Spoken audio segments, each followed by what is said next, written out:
Prabowo ini sedang bersih-bersih. Di satu sisi menangkap koruptor itu bagus, tapi bagi masyarakat yang dasarnya benci dengan pemerintah, menganggap pemerintah ini bobrok, sampai ada bahasa-bahasa yang kurang pantas yang ditujukan kepada presiden. Maka sore hari ini saya teringat sabda baginda Nabi Muhammad SAW. Mudah-mudahan ibu-ibu muslimat terutama semuanya mendapatkan syafaatnya Nabi. Amin. Saya besok tanggal 24 berangkat umroh di akhir Ramadan. Semua ibu-ibu muslimat yang hadir saya doakan mudah-mudahan segera dipanggil oleh Allah. Keren sekali ibu muslimat, dipanggil oleh Allah. Amin ya.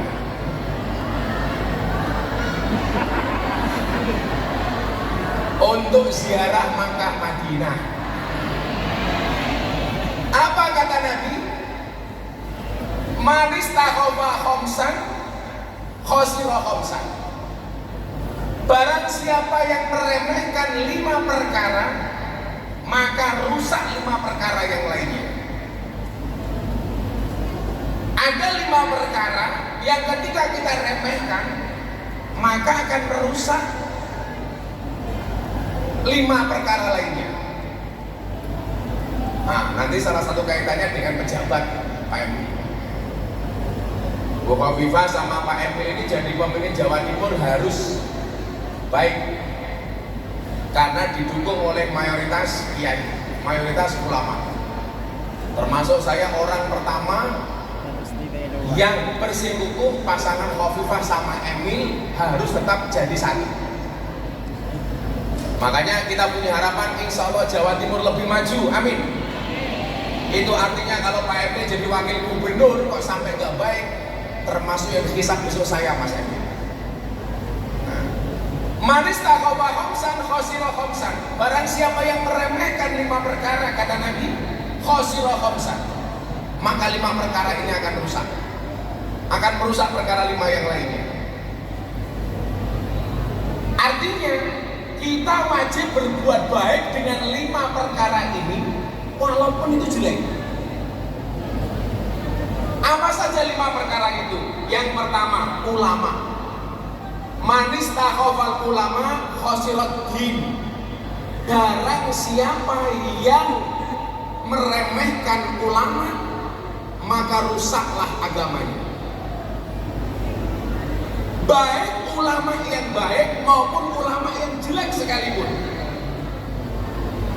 Pertanyaan sekarang begini untuk ibu-ibu bapak-bapak, definisi ulama itu siapa sih? Alladzina yaj'aluna ulumahum litaqarrubihim ilallah. Yang namanya ulama itu siapa?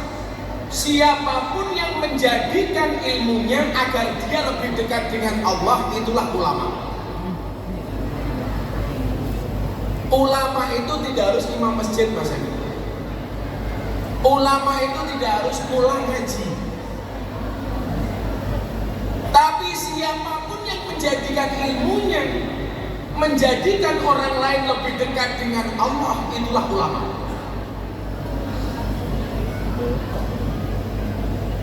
Alladzina yaj'aluna ulumahum litaqarrubihim ilallah.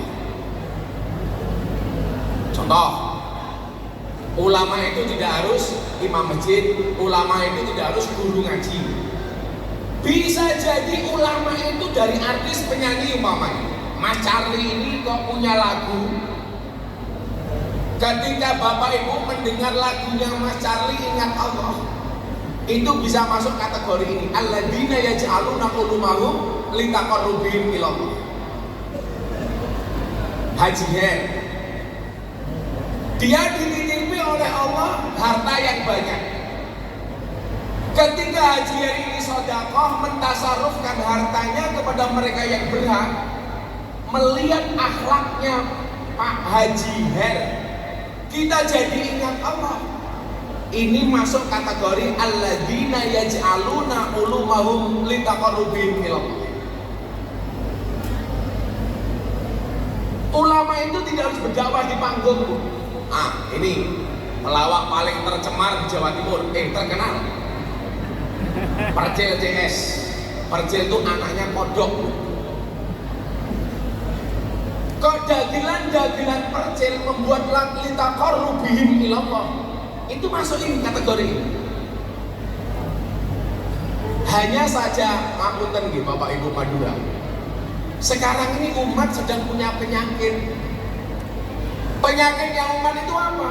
Selalu saja membanding-bandingkan kiai, membanding-bandingkan habaib, membanding-bandingkan lora, membanding-bandingkan gus.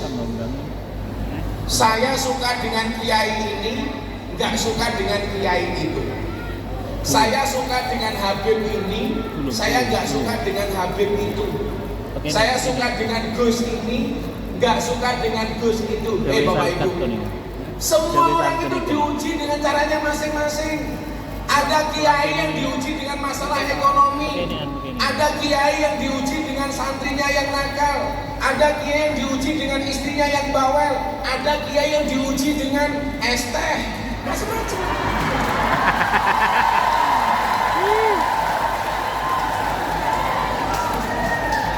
Santai saja.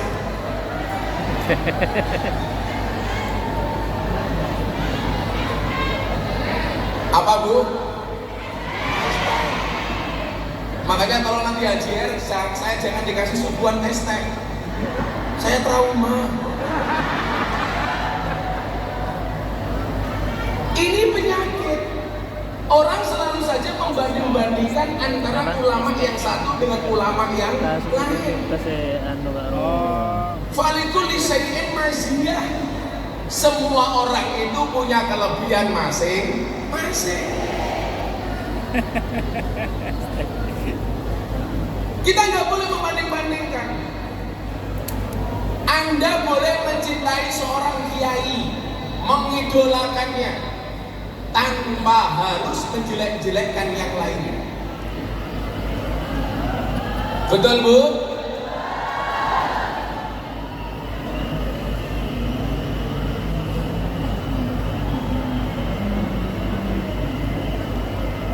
Nah, saya itu Mas Emil, saya kan liburan di Singapura. Saking cintanya Hajian sama saya Pak, saya disusul sama Hajian ke Singapura. Saya disusul sama beliau ke Singapura. Saya itu awalnya begini ya, para kiai Madura yang saya hormati. Saya matur sama Presiden, Pak, ya Gus, saya kayaknya mau berhenti beraktivitas saja. Saya mau hidup lebih tenang, meninggalkan semua aktivitas. Waktu itu saya punya cita-cita Pak, saya pengen jadi marbot Masjid Nabawi. Jadi saya pengen jadi tukang sapu masjid di Masjid Nabawi. Saya mau tinggal di Nabawi setahun, rencana saya. Pas Haji Her pulang, saya mau pulang ke Jakarta, beliau mau ke Surabaya. Saya mau pulang, kemudian berangkat menunaikan ibadah umroh. Di Bandara Changi, Singapura, itu ada anak kecil Ibu, usia 6-7 tahun. Antara 5 sampai 7 tahun. Saya dipeluk dari belakang Pak. Padahal saya pakai masker, saya pakai topi, pakai kacamata. Anak ini peluk dari belakang mengatakan apa? Ini Gus Miftah ya? Iya Dek. Dengan menangis anak ini mengatakan apa? Gus Miftah jangan menyerah ya. Gus Miftah jangan sedih ya. Anak kecil ini mengatakan apa? Gus Miftah jangan malu. Gus Miftah itu bukan koruptor. Gus Miftah itu gak maling uangnya rakyat. Anak usia 6 tahun. Saya malu itu mendengar kalimat itu. Begitu saya masuk Raudhah, saya itu biasanya para kiai, para ibu-ibu, kalau saya di Raudhah itu biasanya ngambil tempat di depan mihrabnya Nabi, mimbar itu. Kemarin saya sengajakan lendetan di pagernya makam Kanjeng Nabi. Karena kiai saya bilang, Miftah, kalau kamu masuk raudhah, sekali-kali kamu sholat gang antara makam dengan raudhah. Jadi Pak Kiai ngapunten, kalau kita masuk raudhah itu kan biasanya ada gang yang digunakan para askar untuk menjaga raudhah. Kiai saya perintah, walaupun cuma sekali, kamu usahakan masuk ke tempat itu. Kenapa Kiai? Disitulah dulu ashabus suffah menunggu Kanjeng Nabi keluar dari rumah menuju masjid. Jadi para sahabat Nabi itu kalau mau ngaji sama Nabi itu menunggu Nabi di tempat itu. Bayangkan kamu menunggu Nabi di tempat itu. Apanya bener Pak?